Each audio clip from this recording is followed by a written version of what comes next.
Good morning, everyone. We're continuing here in the words of the Horowitz in the Sefer Mitzvahs HaKotza, where Mitzvahs Lo Yisaseh, the negative commandment, Ayin Ches, number 78. Shalai lisnai balev adam kashem Yisrael. You're not allowed to hate in your heart a decent Jew from amongst our nation.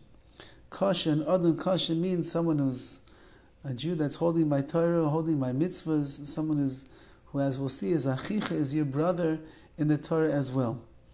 Now this is a mitzvah of sinas Yisrael, of not hating another Jew, but the Horowitz qualifies over here, as we will see, the sina, the hatred, is not allowed to be in one's heart. Shenemar, like it says in the verse, Lo yisisna es achicha b'vavecha. Do not hate your brother, your fellow Jew, in your heart. If one man sins against another one, let's say that somebody does something wrong to you, you're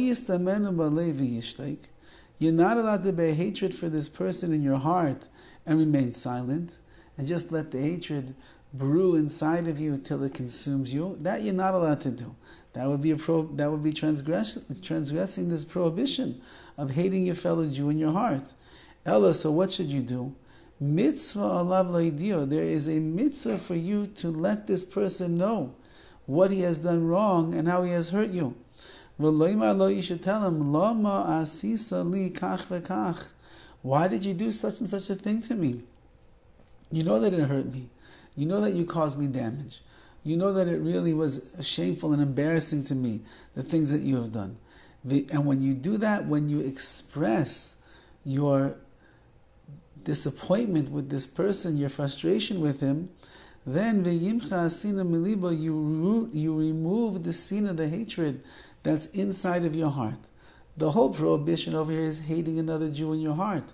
If I get it off my chest, I get it out of my heart, I tell him why it is that he bothered me and what he did to me wrong, so then the hatred is no longer in the heart, it's out in the open, and now I'm not a transgressor of this prohibition. However, let's say you saw this fellow committing some kind of a sin, and then when you warned him, you told him, listen, you're not supposed to turn on the lights on Shabbos.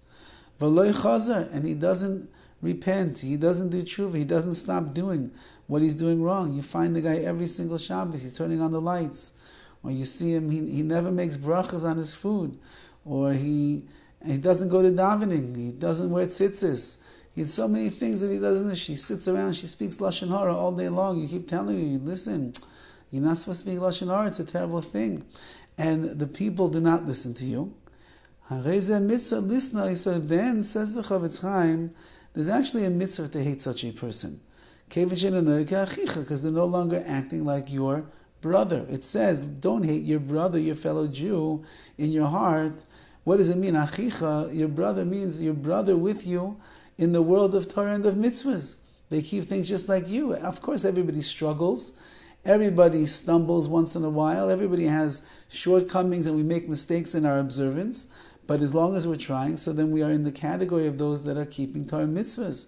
But if you have a person who you see is doing something wrong, and you tell them they're doing something wrong, and they don't pay any attention to you, they just keep doing the wrong thing again and again and again, without any care or any taking responsibility for their actions, so they have left the category of achicha, of your brother or your sister here in mitzvahs, and therefore you no longer have a mitzvah to get it off your chest. You're allowed to hate such a person. Now this is obviously a difficult point to make in today's generation, since we're living in a country, especially here in America, where you have 70-75% of the Jewish people are totally assimilated. Intermarriage is through the roof right now. The amount of people that are keeping mitzvahs is very minimal. Those people are called tinuk shenishba. They are like a Jewish child that as an infant was stolen by the Goyim, by the non-Jews. They were raised by the non-Jews, and therefore we cannot expect much more from them than that which they do. If they eat a bagel and lox, that already is a big thing. If they'll eat a latke and a jelly donut on Hanukkah, and they'll eat some matzah on Pesach, that's probably the extent for them of what it means to practice their Judaism. and therefore they're not within this category that we're talking about, and there's not a mitzvah then lisno to hate them in your heart. On the other hand, have rachmanas, have pity on them. Maybe you do a little bit of kiruv and bring them closer. What we're talking about over here is the person who knows better. And they should be keeping Torah, and they should be keeping mitzvahs. They grew up like that, they know that, they understand that, and nevertheless they decide with their own volition and their own bechira, their free will, I'm not keeping that mitzvah, I'm not keeping that mitzvah, I'm not doing that mitzvah, and they want to get away from it. Now, that's also talking about a person who's choosing in their own, we'll call it their own seichel, their own logic, not to keep the mitzvahs, and therefore we no longer have a mitzvah to love them, or there's no longer, we make to love them, yes, but to hate them, there's not going to be a problem. But when you're dealing with people that are what we would call in our generation, the OTD generation, the off the derech children, those that are no longer towing the line of Torah and of mitzvahs, and they don't keep the mitzvahs in the proper way, they don't daven, they don't put on tzitzis, they don't say brachas, they're not eating kosher food, they're not keeping Shabbos, all these things. So you might think to yourself, well, then I should hate such a person.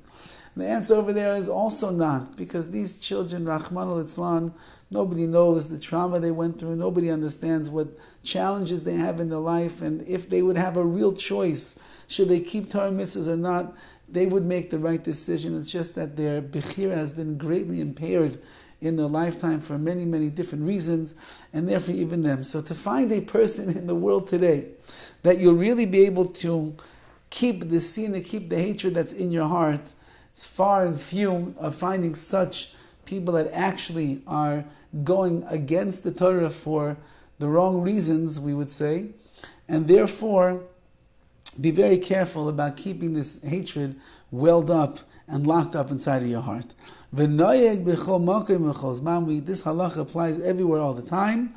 For men and for women are both obligated to make sure that if you see someone do something that is wrong, don't keep the hatred inside your heart. Tell them what they did to you that bothers you, that hurt you, and the like, and then you get rid of this sin, you get rid of this hatred. And again, for the 75% of assimilated Jews, there is no room for the hatred. You have to have nebuch, you have to feel sorry for them that they don't know what it means to be a real Torah Jew. They don't have the schus yet, they don't have the merits to keep Torah and to keep mitzvahs. And for all those people and those children, those young adults, teenagers and the like, that are struggling in their own Jewish identity, in their own keeping of Yiddishkeit, also by them we have to understand that there are many, many factors that are contributing to their departure from the pathways of Torah, unfortunately, and even by them, you can't hate them. Adarab, on the other hand, you have to love them, shower them with love, because that's the only thing that is going to bring them back. Have a wonderful day.